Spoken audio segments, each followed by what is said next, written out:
पुराना से पुराना बात रोग आपका खत्म हो जाएगा अगर आप इस वीडियो को ध्यान से अंत तक सुनते हैं। दोस्तों, जब शरीर में बात रोग बढ़ता है तो गांठों में, जोड़ों में, कमर में यानी दर्द होता है और ये दर्द बहुत तेज होता है। तो दोस्तों, इसे खत्म करने के पहले आपको ये समझने की ज़रूरत है बात रोग होता क्यों है? बात रोग बढ़ता क्यों है? क्योंकि जब तक आप कारण को नहीं समझेंगे तो अस्थायी समाधान नहीं हो सकता है। दोस्तों, हमारे शरीर में 3 दोष पाए जाते हैं, वात दोष, पित्त दोष और कफ दोष। जब हमारे शरीर का वात, पित्त, कफ दोष बढ़ता है तभी हमारे शरीर में बीमारियाँ उत्पन्न होती हैं। अगर हमारे शरीर का वात रोग बढ़ गया तो 50 से 60% बीमारियां होती हैं। कफ दोष बढ़ गया तो 5 से 10% बीमारी होती है। और जब शरीर का पित्त दोष बढ़ता है तो दोस्तों 20 से 25% बीमारियां होती हैं। अब ये 3 दोष दोस्तों एक उम्र के हिसाब से हमारे शरीर में घटते बढ़ते रहते हैं। जब हमारा जन्म होता है, जब हम बाल्यावस्था में होते हैं, इस समय सबसे ज़्यादा हमारे शरीर में कफ दोष बनता है। तो अगर आप घर के पेरेंट्स हैं तो आपको ध्यान देने की ज़रूरत है। कफ दोष बढ़ाने वाली चीज़ें अपने बच्चों को ना खिलाएँ, उन्हें मना करें। दोस्तों, जब हम बाल्यावस्था से युवावस्था में प्रवेश करते हैं, इस समय हमारे शरीर में सबसे ज़्यादा पित्त बनता है। पित्त, एसिड बनता है जो खाने को पचाता है। अगर हमारे शरीर में एसिड नहीं बनेगा तो खाना पचेगा ही नहीं, एसिड बनना ज़रूरी है। बस इतना मैनेज करने की ज़रूरत है, एसिड को बढ़ाने वाली, पित्त को बढ़ाने वाली चीज़ें हमें नहीं खाना है, तो हम पित्त रोग से पीड़ित नहीं होंगे और पित्त रोग बढ़ने के कारण जो 25 से 30% बीमारियाँ होती हैं, उन बीमारियों से हम दूर रहेंगे। अब दोस्तों, जब हम युवा अवस्था से वृद्धावस्था में प्रवेश करते हैं, यानी कि वृद्धावस्था में जब हम जाते हैं, तो इस समय हमारे शरीर में सबसे ज़्यादा वात दोष बनता है, वात रोग हो बढ़ जाता है। तो यहाँ पे आपको क्या मैनेज करने की ज़रूरत है, वात को बढ़ाने वाली जो चीज़ें उन्हें नहीं खाना है। तो आज के वीडियो में हम ये जानेंगे वात, पित्त, कफ को बढ़ाने वाली कौन-सी चीज़ें हैं, जिन्हें नहीं खाना है। उसके पहले जान लीजिए दोस्तों, ये वात, पित्त, कफ का हमारे शरीर में एक फिक्स स्थान है। इनका भी रहने का एक स्थान है। दोस्तों, गर्दन से यानी हृदय से ऊपर का जो स्थान होता है, ये कफ दोष का स्थान होता है। हृदय से नाभि तक का जो स्थान होता है, ये पित्त दोष का स्थान होता है। और नाभि से पैर तक का जो स्थान होता है, ये वात दोष का स्थान होता है, वात रोग का स्थान होता है, फिक्स है। इसीलिए कहा जाता है कभी भी भूल कर अपने सर पर आप गर्म पानी मत डालिएगा। सर पे हमेशा ठंडे पानी का प्रयोग होना चाहिए। सर के नीचे के स्थान पे आप गुनगुने पानी का प्रयोग कर सकते हैं, लेकिन सर पे कभी गर्म पानी का प्रयोग नहीं करना चाहिए, नहीं तो कफ दोष बढ़ जाता है। तो दोस्तों, ये आप वात, पित्त, कफ के बारे में समझ गए। अब हमें यहाँ पे ये जानने की ज़रूरत है वात, पित्त, कफ को बढ़ाने वाली जो चीज़ें हैं, उनको आपको नहीं खाना है। वात, पित्त, कफ को बढ़ाने वाली कौन-सी चीज़ें हैं? सबसे पहली चीज़ है चीनी, मैदा, रिफाइन किया गया तेल, पामोलिन ऑयल। इन तीनों चीज़ों में जो भी चीज़ें बनाई जाती हों, आप जानते हैं उन्हें नहीं खाना है। ठंडी चीज़ों का प्रयोग नहीं करना है, रूम टेम्परेचर का हमें खाना खाना है, रूम टेम्परेचर का हमें पानी पीना है, कोई भी ठंडा पेय पदार्थ आपको नहीं लेना है। ये वात, पित्त, कफ सबको डिस्टर्ब करता है। धूम्रपान, अल्कोहल नहीं लेना है, ये वात, पित्त, कफ को डिस्टर्ब करता है। हमें तली भुनी चीज़ों का सेवन नहीं करना चाहिए, ये हमारे शरीर के वात, पित्त, कफ तीनों को डिस्टर्ब करती है। गरिष्ठ भोजन नहीं लेना चाहिए। और रात का खाना सूर्य डूबने के पहले हमें खाना चाहिए। अगर आप रात का खाना सूर्य डूबने के बाद खाएँगे तो वो खाना ज़्यादा देर तक पेट में रहता है, जल्दी से पचेगा नहीं और जब पचेगा नहीं तो सड़न पैदा करेगा, तो शरीर में वात, पित्त, कफ तीनों डिस्टर्ब होगा। अब रात का खाना सूर्य डूबने के बाद क्यों नहीं खाना चाहिए, थोड़ा-सा उसे भी जान लीजिए। क्योंकि सूर्य डूबने के बाद हमारा पाचन तंत्र स्लो हो जाता है।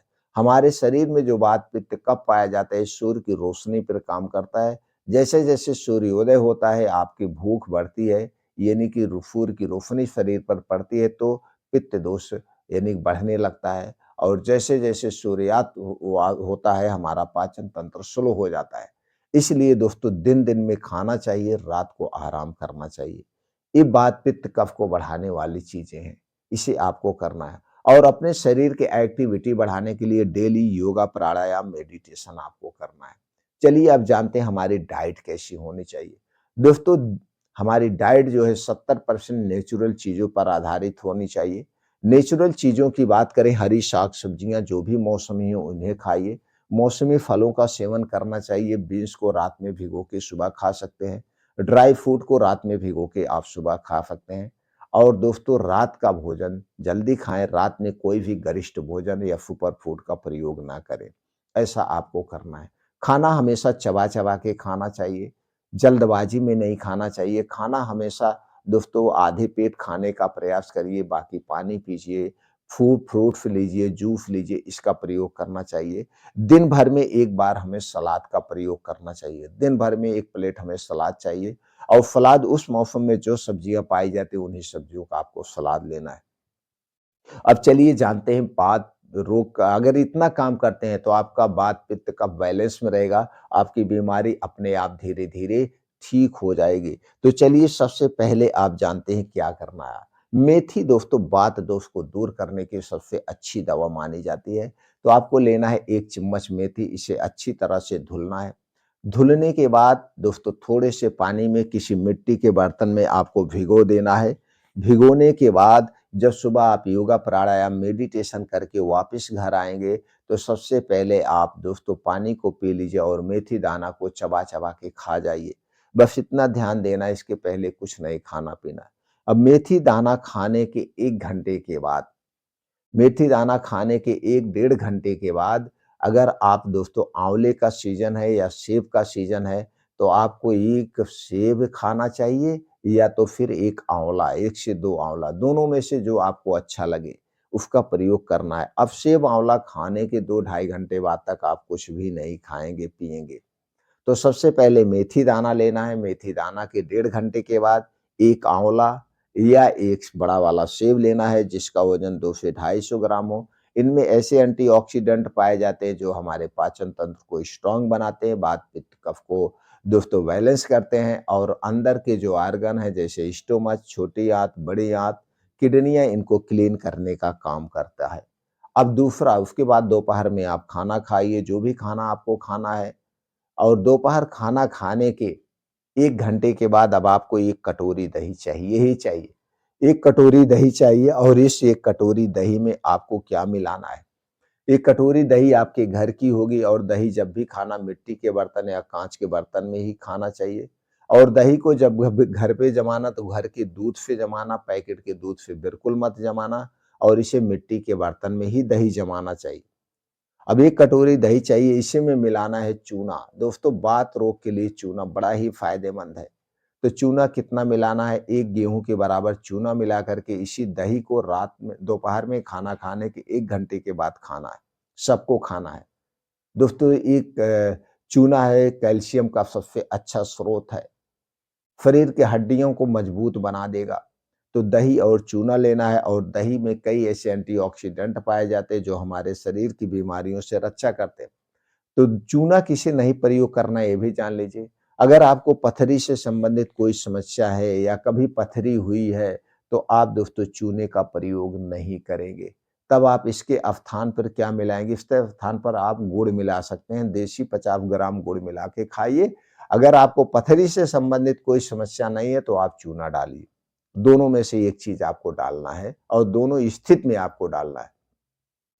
अब उसके बाद दिन में जब भी आपको भूख वगैरह लगे या कुछ करने की इच्छा हो, तो दोस्तों कभी जीरा पानी बना के पीना है, कभी अजवाइन पानी पीना है, कभी अदरक का पानी बना के पीना है। ये सब पानी पीना है लेकिन चाय नहीं पीना है, चाय, कॉफ़ी नहीं पीना है। इस पानी का प्रयोग करना है आपको दिन में जब भी आपको भूख लगे। अब रात को सोते समय अब आपको क्या चाहिए? रात को सोते समय आपको चाहिए 1 गिलास दूध। इस दूध को गैस पे चढ़ा दीजिए। अब इसी में डालना है आधा चम्मच हल्दी का पाउडर, आधा चम्मच। ये हल्दी का पाउडर आपके घर का होगा, पैकेट का हल्दी पाउडर नहीं चाहिए क्योंकि इसमें आर्टिफ़िशियल कलर मिला होता है। हल्दी पाउडर को चढ़ा दीजिए, आप चू डाल दीजिए उसी दूध में और उसी में डाल दीजिए सौंठ का पाउडर।